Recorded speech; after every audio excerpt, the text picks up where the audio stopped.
문법을 공부하려고 하면 제일 먼저 보게 되는 것 중에 하나가 바로 팔품사라는 거죠. 사실 저 같은 경우에는 영어를 처음 배울 때 선생님이 외우라고 하니까 그냥 8개를 무조건 외웠어요. 뭔지도 모르면서. 그렇게 공부하는 건 사실 의미가 없죠. 자, 무조건 8개의 품사 같은 걸 외우는 거를 재밌다고 하시는 분은 안 계실 거예요. 그렇죠? 자, 비록 재미는 없지만 피하지 말고 힌트 노트식으로 간단하게 팔품사에서 저희가 알아야 되는 것이 무엇인지 중요한 힌트만 한번 건져내 볼게요. 자, 8개의 품사가 뭔지는 나중에 찾아보면 되겠죠. 정말 중요한 건 도대체 품사가 뭔가?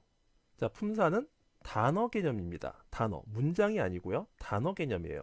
단어들이 각각이 어떤 특징이 있는지 그 특징이 비슷한 것들끼리 모아서 구분해 놓은 거죠. 품사는 단어 개념이다.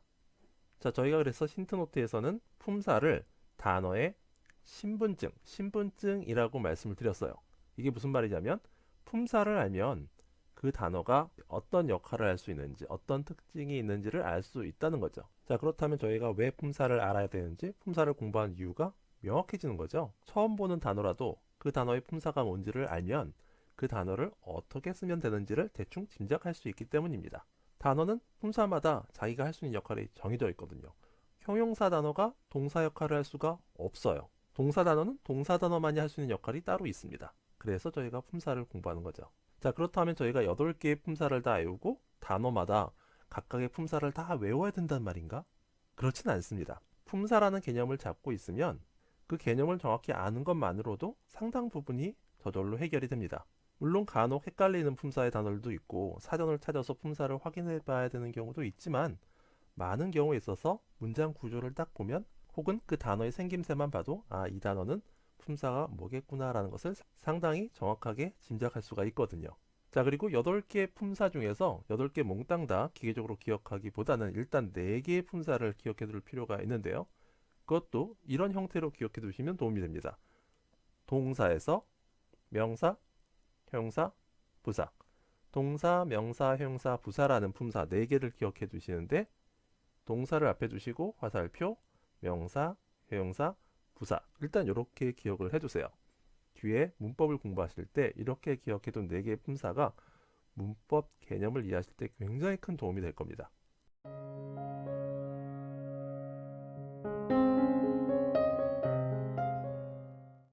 예전에는 문장 오형식을 문법책에서 굉장히 비중 있게 다루고 중요하게 생각을 했지만 요즘은 학교에서도 그렇고 요즘 새로 나오는 문법책에서도 보면은 문장 오형식을 뭐 그렇게 중요하게 여기진 않는 것 같습니다. 심지어 어떤 분들은 문장 오형식이 문법 공부할 때 방해가 된다라고 하시는 분들도 계신데요. 반면에 문장 오형식이 굉장히 문법을 이해할 때, 문장 구조를 이해할 때 굉장히 큰 도움이 됐다라고 하시는 분들도 많습니다. 언뜻 보면 문장 오형식이 무슨 화학 공식처럼 보이기도 합니다. 그래서 뭐 싫어하시는 분들도 계시고요. 반면에 또 이과 계열에 계신 분들은 뭐 이런 걸 따져보는 거를 재밌어라 하시는 분도 계신 것 같긴 합니다. 자, 아무튼 우리는 피하지도 말고 그렇다고 또 너무 여기에 매달리지도 말고 짧은 시간에 필요한 것만 확실하게 잡아내면 되는 거죠. 당연히 일형식이 어떻게 생겼고 오형식이 뭐고 이런 걸 외우는 것 자체가 중요한 건 아니죠. 정말 중요한 거는 우리가 영어 문장을 이해할 때 꼭 알아야 하는 결정적인 힌트 몇 가지를 문장 오형식이 알려주고 있거든요. 그것만 놓치지 않으면 됩니다. 자, 그럼 간단하게 정리해 볼게요. 저희가 지난 시간에 품사에 대해서 얘기했었는데요. 품사는 단어 개념이었고요. 문장 오형식은 당연히 문장 개념입니다. 너무 당연하죠. 자, 그렇다면 문장의 5가지 형식이란 건 도대체 뭔가? 문장의 형식이라는 것은 이걸 몇 개로 나눴다가 중요한 게 아니고요. 문장의 형식이란 건 뭐냐면 자리 배치도다. 자리 배치도라고 생각하시면 됩니다. 단어들이 문장 속에 들어가 앉을 때 어디에 앉아야 되는가? 아무 데나 앉으면 되는 게 아니거든요. 단어는 자기 품사마다 앉아야 될 자리가 정해져 있습니다. 그 자리의 배치도를 5가지로 구분을 해 놓은 거고요.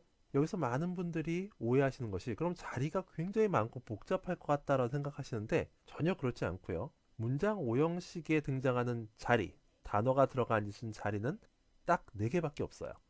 주어 자리, 동사 자리, 목적어 자리, 보호 자리. 딱 이 4개를 이용해서 자리 배치를 시킨 거고요. 그것도 복잡하지 않습니다.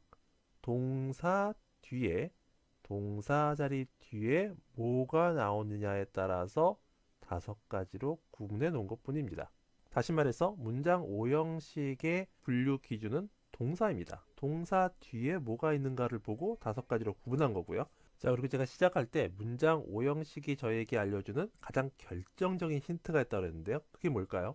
그건 바로 이겁니다. 영어는 문장이 되려면 반드시 이게 있어야 됩니다. 바로 동사죠.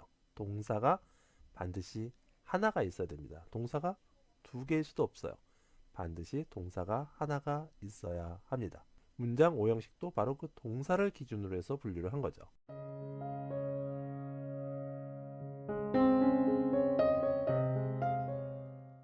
자, 저희가 아무리 문법을 공부하기가 싫어도 영어를 조금만 공부하다 보면 꼭 만나게 되는 용어들이 있습니다. 그 말은 문법에 관심이 없어도 이 정도 용어쯤은 기본적으로 알고 있어야 된다라는 얘기가 되겠죠.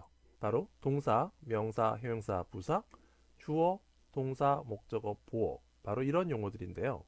자, 그런데 이 위, 아래에 있는 용어들을 막 혼동하시는, 헷갈려 하시는 분들이 많으세요.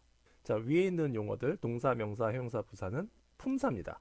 앞에서 저희가 품사가 뭐라 그랬죠? 품사는 단어 개념이라고 말씀드렸어요. 그렇죠? 그렇기 때문에 위에는 동사 단어, 명사 단어, 형용사 단어, 부사 단어, 이렇게 단어를 의미하는 거고요. 아래쪽에 있는 주어, 동사, 목적어, 보어는 문장 형식과 관련된 개념입니다. 앞에서 저희가 문장 형식은 뭐라 그랬죠? 문장 5형식은 자리 배치도라고 말씀드렸어요. 자리. 단어가 들어가 앉을 자리를 의미하는 겁니다. 따라서 아래쪽은 이렇게 기억해 두시면 됩니다. 주어 자리, 동사 자리, 목적어 자리, 보어 자리. 즉 주어, 동사, 목적어, 보어는 단어가 들어가 앉을 수 있는 자리를 의미하는 겁니다. 문장 속에 있는 자리. 자, 이렇게 기억해 두시는 것만으로도 혼동을 피할 수가 있고 개념을 정확하게 이해할 수가 있는데요. 자, 그런데 가만히 살펴보면 헷갈릴 만한 이유가 한 가지가 있습니다. 위에도 동사가 있고요. 문장 형식에도 동사가 있습니다. 사실 엄밀히 말하면 문장 형식에선 동사라고 하면은 안 되겠죠. 주어, 목적어, 보어 이렇게 끝났으면 여기도 사실 끝에를 어로 끝낼 수 있는 수러, 서술어 뭐 이런 것이 용어로 적합한데 굳이 왜 동사로 했을까? 어떤 분들은 품사에서 동사, 문장 형식에서 동사라고 이름을 지은 것을 문법 학자들이 실수한 거다라고 하시는 분도 계시고요. 그냥 영어를 그대로 번역하다 보니 이렇게 됐다라고 하시는 분들도 있습니다. 자, 그런데 저희는 반대로 이 부분에 굉장히 중요한, 영어에서 가장 중요한 힌트가 하나 숨어 있다라는 생각을 해보게 되는데요. 자, 이걸 꼭 기억해 두세요. 동사 자리, 문장 속에서 동사 자리에 앉을 수 있는 단어는 오로지 동사뿐이다. 명사, 명사가 동사 자리에 못 앉습니다. 형용사가 동사 자리에 앉을 수가 없어요. 부사, 부사가 동사 자리에 절대로 못 앉습니다. 동사 자리에 앉을 수 있는 것은 오로지 동사 단어뿐이다. 이걸 꼭 기억해 두시기 바랍니다. 영어 문장이 되려면 동사 자리가 반드시 있어야 되고 그 동사 자리에는 오로지 동사만이 앉을 수 있다. 이것이 영어 문장에서 가장 중요한 원칙이고요. 저희 힌트노트에서 얘기하는 뿌리 원칙의 시작이 됩니다. 자, 그럼 간단한 예를 들어서 각각의 용어가 뭘 의미하는지 그걸 간단하게 다시 한번 짚어보고 갈게요. fly, 날다. 이게 바로 동사죠. 주어가 하는 행동, 동작을 의미하는 거고요. 그래서 동사라고 하죠. birds, 새들. 자, 이런 게 바로 명사죠. 세상에 존재하는 어떤 것에 이름을 붙여준 거. 그게 바로 명사고요. 형용사는 명사를 형용해 주는 것, 명사를 꾸며주는 게 형용사입니다. 예를 들어서 큰, 작은, 뭐 이런 게 다 형용사죠. big, 큰, big birds, 큰 새들. 여기서 big, 이게 바로 형용사입니다. 명사를 설명해 주는 거죠. 큰 새들. 자, 그럼 부사는 뭘까요? 부사는 영어로 adverb라고 하는데요. add라는 것은 덧붙인다는 거고 verb라는 게 동사거든요. 동사에 덧붙이는 것, 동사를 설명해 주는 게 부사입니다. 예를 들어서 fly slowly, fly 날다. 어떻게 난다? slowly, 천천히 난다. 천천히 날다. 동사를 설명해 주죠. slowly가 바로 부사입니다. 자, 그럼 문장도 간단하게 한번 보겠습니다. big birds fly, big birds, 형용사, 명사, 큰 새들. 요게 바로 주어 자리에 앉아 있는 거죠. 큰 새들이 주어, 큰 새들이 fly, 난다. 이게 동사죠. 동사 자리에는 오로지 동사 단어만 앉을 수 있습니다. 동사만 있으면 문장이 될 수가 있어요. 주어, 동사로 이루어진 아주 간단하지만 하나의 문장인 거죠. 문장 1형식입니다. 자, 그리고 부사 단어를 넣어서 slowly 라는 부사 단어를 넣어서 동사를 설명해 줄 수도 있겠죠. Big birds fly slowly. 큰 새는 천천히 난다.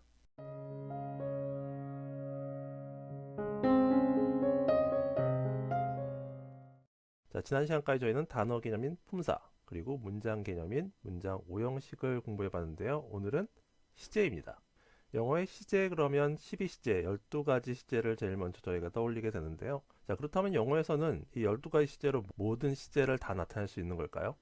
당연히 12개만으로 다 해결되는 건 아니고요. 따라서 무슨 공식처럼 12개를 억지로 외우려고 할 필요는 없습니다. 대신에 영어에서 시제 개념을 저희가 잡을 때 두 가지는 확실하게 이해하고 넘어가야 되는데요. 오히려 12시제를 달달달달 외우고 있는 학생들도 이걸 물어보면 모르는 경우가 굉장히 많아요.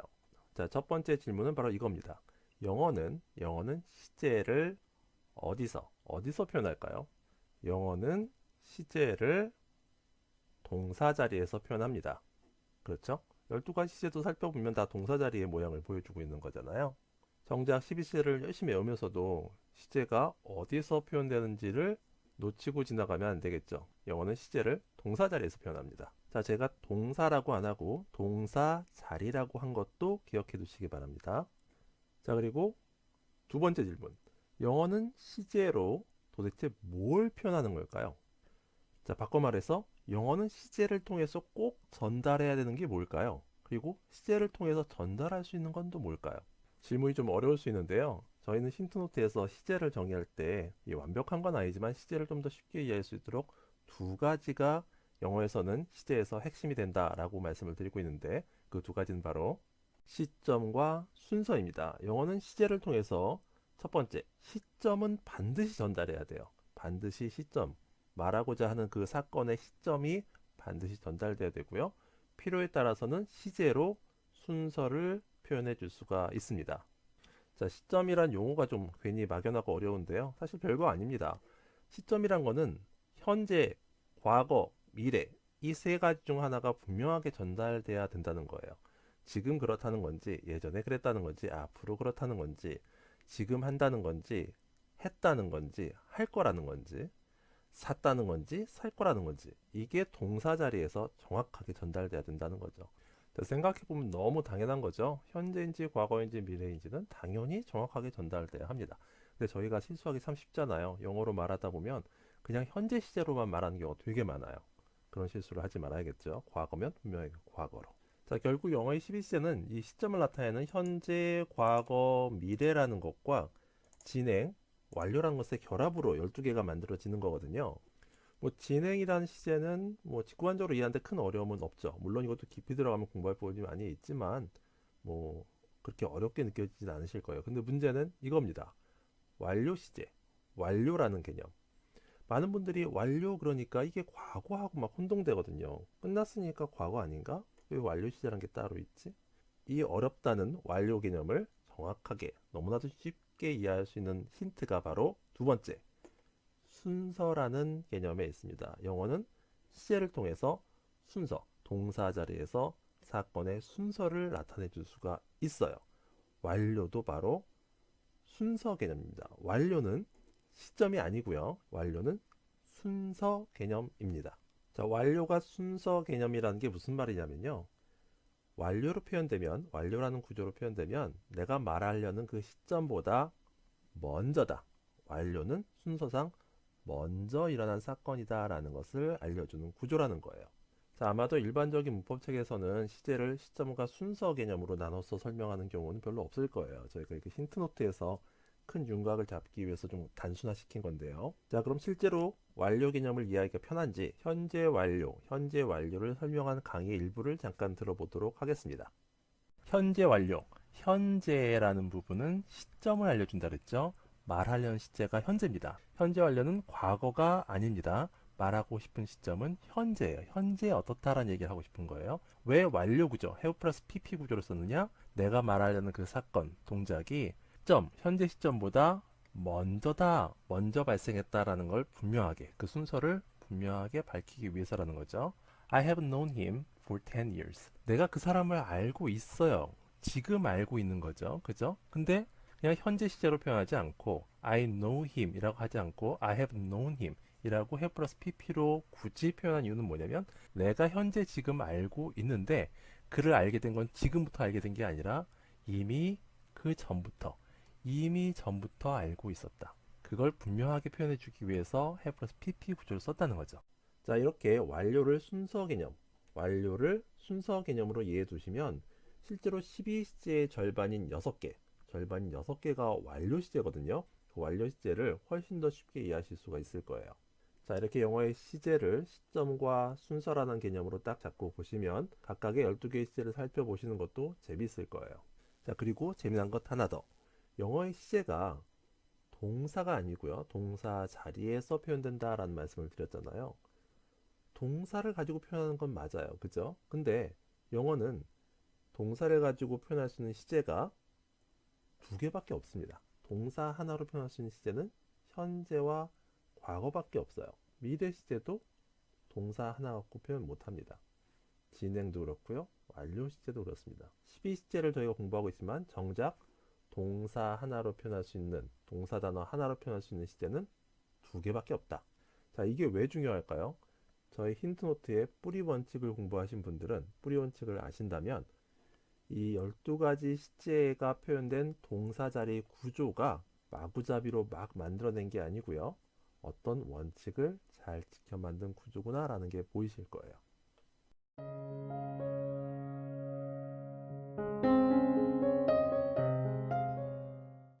자, 저희가 앞에서 시제 12개를 기억하는 것과 또 뭐 용어, 문법적인 용어를 기억하는 것은 중요한 문제는 아니라고 말씀을 드렸지만 그래도 혹시 문법을 공부하시면서 이 부분을 궁금해 하신 분이 계실 수도 있을 것 같아서 여기서 잠깐 정리를 해드릴 건데요.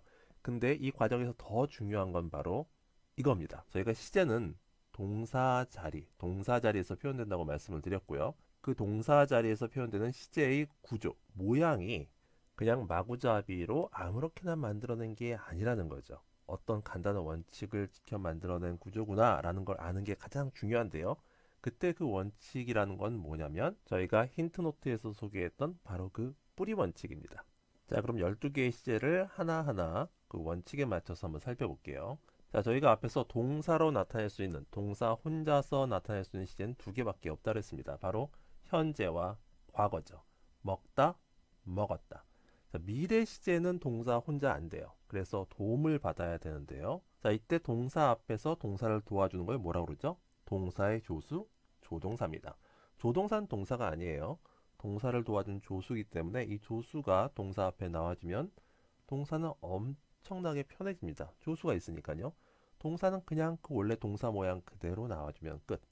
그래서 조동사 다음에는 동사 원형이라고 하는 거죠. 미래 시제 먹을 거다. 두 개의 단어로 표현합니다. 조동사가 도와주는 거죠. 동사 단어 하나로는 안 돼요.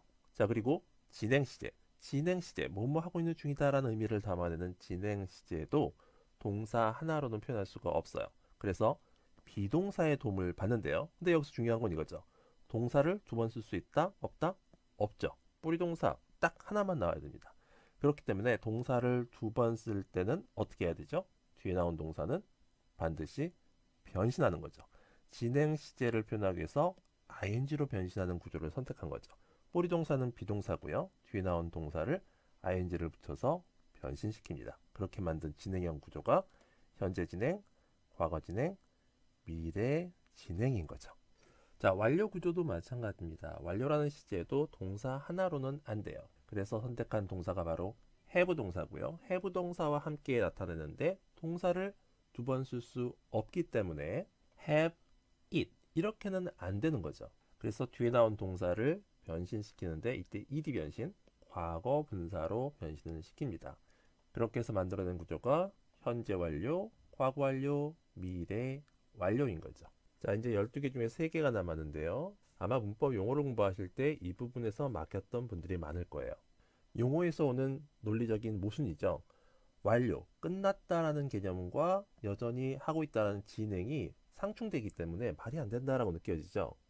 하지만 저희가 책과 강의에서 말씀드렸듯이 이 문법 용어는 12시에서 이 문법 용어는 의미가 아니라 생긴 모양을 보고 그대로 이름을 붙여준 겁니다.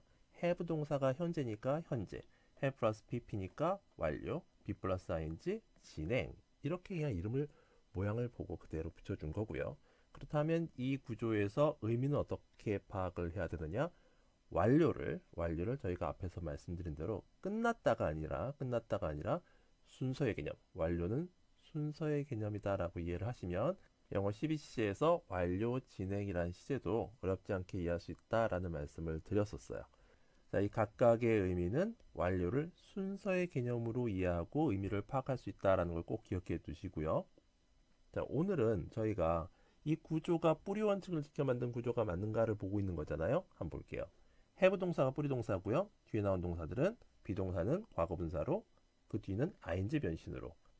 뿌리는 하나, 뿌리가 아니면 변신한다라는 그 원칙, 뿌리 원칙을 잘 지켜 만든 구조인 거죠. 나머지 과거 완료 진행과 미래 완료 진행도 뿌리 동사, 변신, 조동사와 뿌리 동사, 변신. 정확하게 뿌리 원칙을 지켜 만든 구조라는 것을 알 수 있습니다. 동사 단어 하나로 표현하지 못하니까 여러 개의 단어를 결합해서 어떤 시제 개념을 표현하는데, 그때 그 동사 자리 구조가 아무렇게나 마구잡이로 만들어진 것이 아니라 뿌리 원칙을 잘 지켜 만든 구조로 되어 있다라는 것. 따라서 저희가 미래 완료 진행이라는 문법 용어를 배운 적이 없어도, 또 이런 구조를 생전에 처음 봤더라도, 이 구조가 영어의 어떤 원칙을 잘 지켜 만든 구조구나, 영어에 존재할 수 있는 구조구나 라는 것을 느낄 수 있다는 거죠. 그리고 이런 구조에 어떤 의미가 담기는지를 이해하고 이런 구조를 많이 접하고 또 익숙해져야 되는 것이 이제 우리의 숙제겠죠. 이런 과정이 그냥 공식처럼 외우는 거하고는 분명히 다르죠.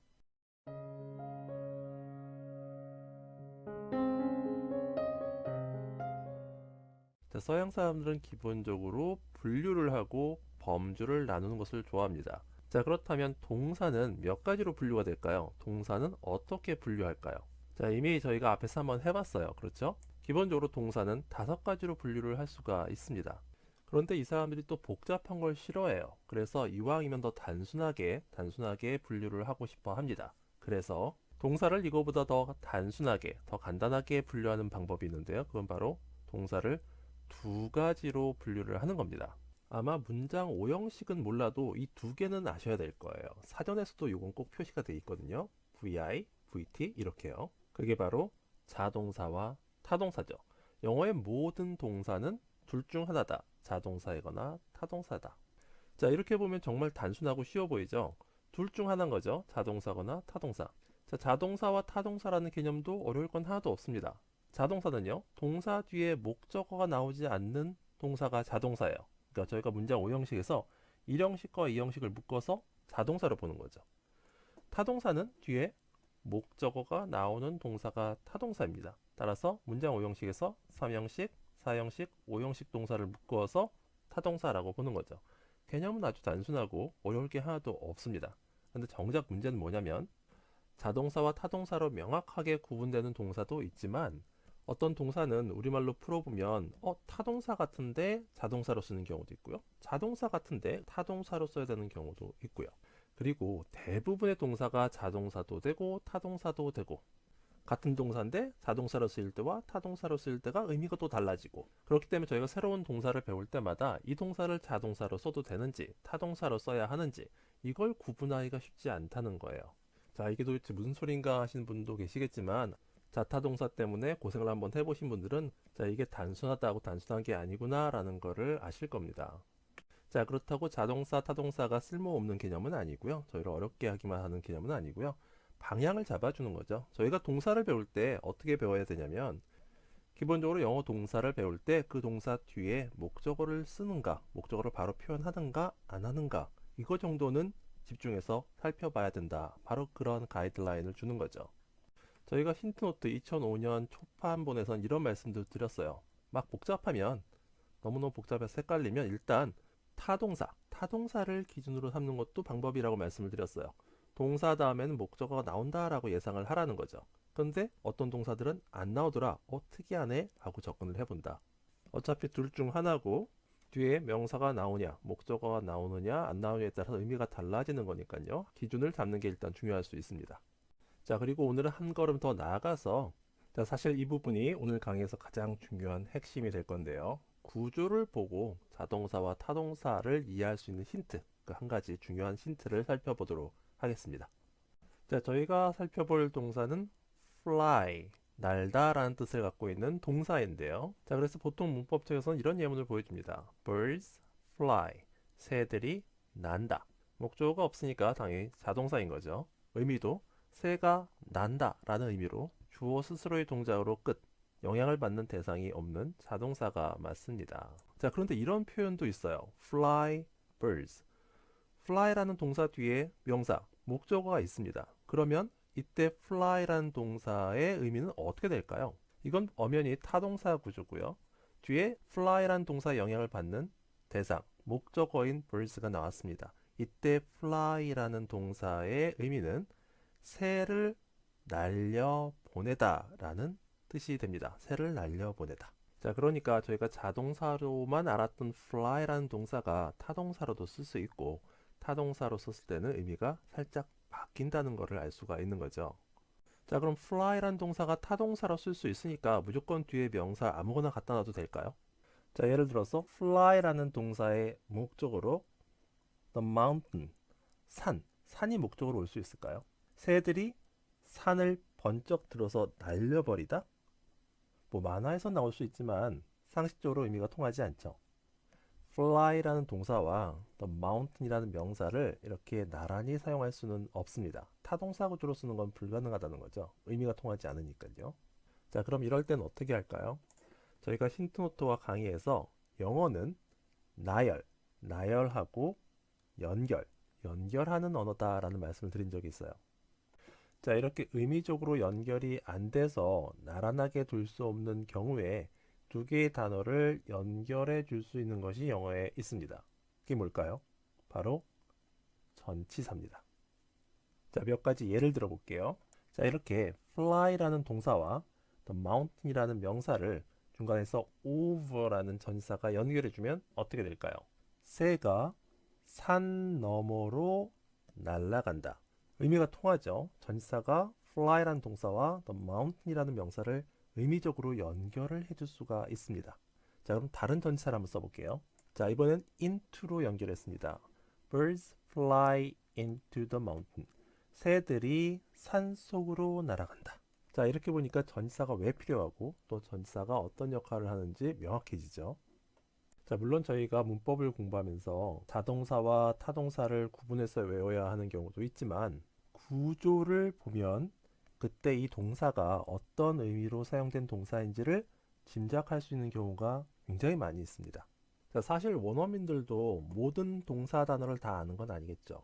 우리도 그렇듯이 그 사람들도 글을 읽다 보면 모르는 동사 단어가 나올 거고요. 영어가 모국어라고 해도 처음 보는 동사 단어를 보자마자 무슨 뜻인지, 자동사인지 타동사인지 그 단어, 동사 단어만 보고 알 수 있는 방법은 당연히 없겠죠. 자, 그럼 단어의 뜻을, 그 동사 단어의 뜻을 어떻게 유추하고 어떻게 익혀 나가는 걸까요? 물론 사전을 찾아봐도 되겠지만 사전을 찾기 전에 문장 속에서 구조를 보는 거죠. 문장의 구조에는 그 단어의 뜻을 알려주는 힌트가 담겨 있는 거죠. 구조는 의미를 담아내고요. 의미는 구조 속에 담기게 됩니다. 당연히 저희가 제일 먼저 알아야 되는 것은 많은 단어를 외우기 이전에 구조를 보고 그 의미를 유추하는 방법, 그걸 먼저 배워야 되는 거죠. 자동사와 타동사라는 문법 개념도 단순히 문법 개념이 아니라 구조라는 관점에서 살펴볼 필요가 있는 거죠.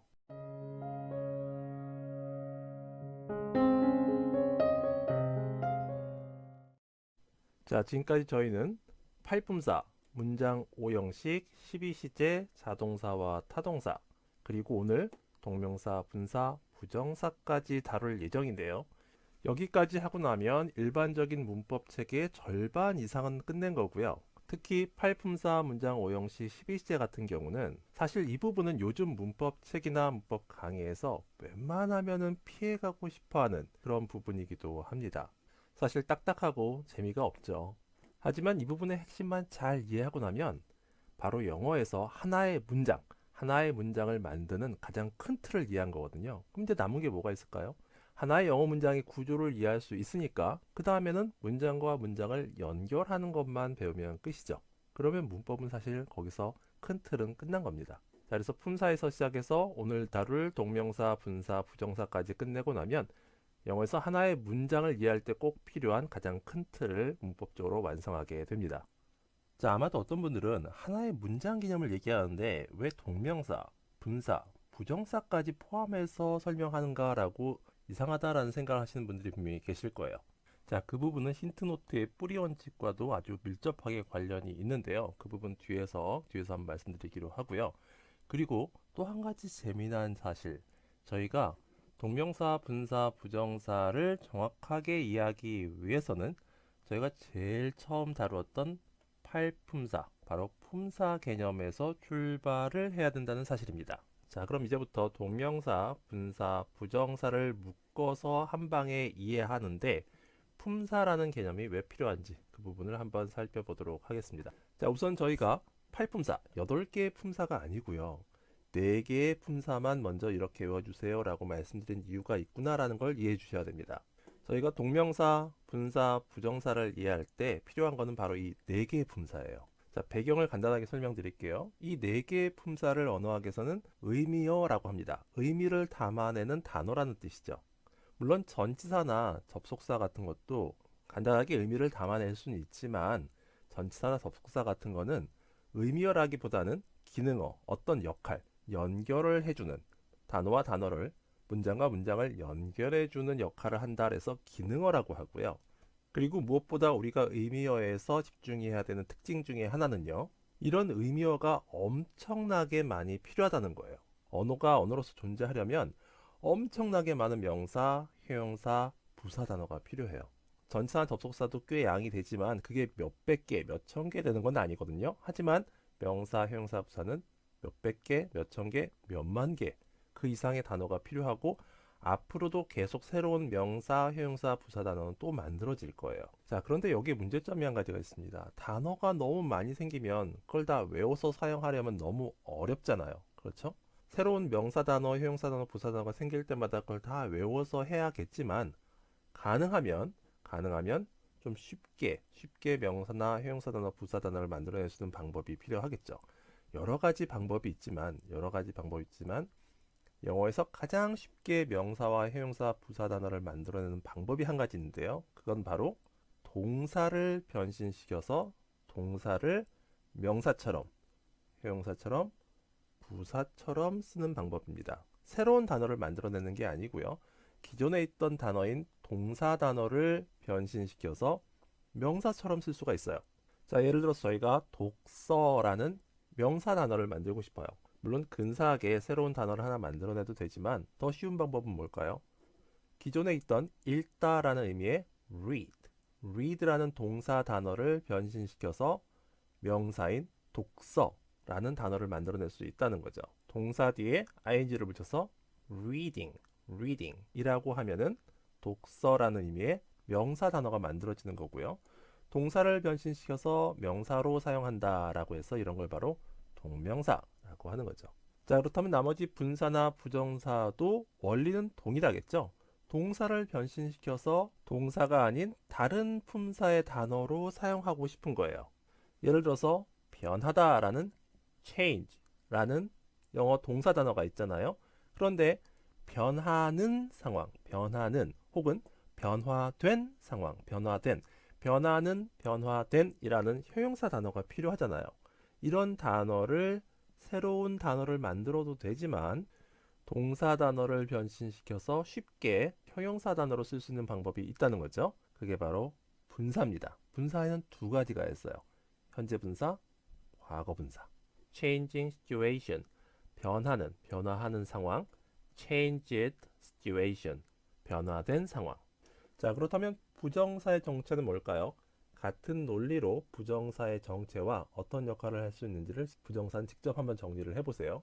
사실 영어에서 동명사, 분사, 부정사의 비중은 굉장히 큽니다. 문법책에서 차지하는 양이 굉장히 많을 거예요. 공부할 게 굉장히 많거든요. 여기서 제가 자세하게 하나하나를 설명드리는 것보다는 오히려 간단한 힌트, 강력한 힌트를 하나 던져드리는 것이 훨씬 더 큰 도움이 될 거라고 생각됩니다.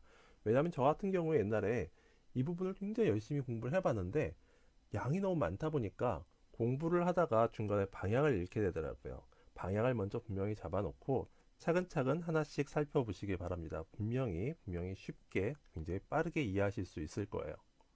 자, 이렇게 해서 영어 문법을 공부할 때 가장 재미없다고 하는 팔품사, 문장 오형식, 12시제와 자동사, 타동사 개념, 동명사, 분사, 부정사까지 절대로 놓치면 안 되는 중요한 힌트, 단서만 확실하게 한번 짚어봤고요.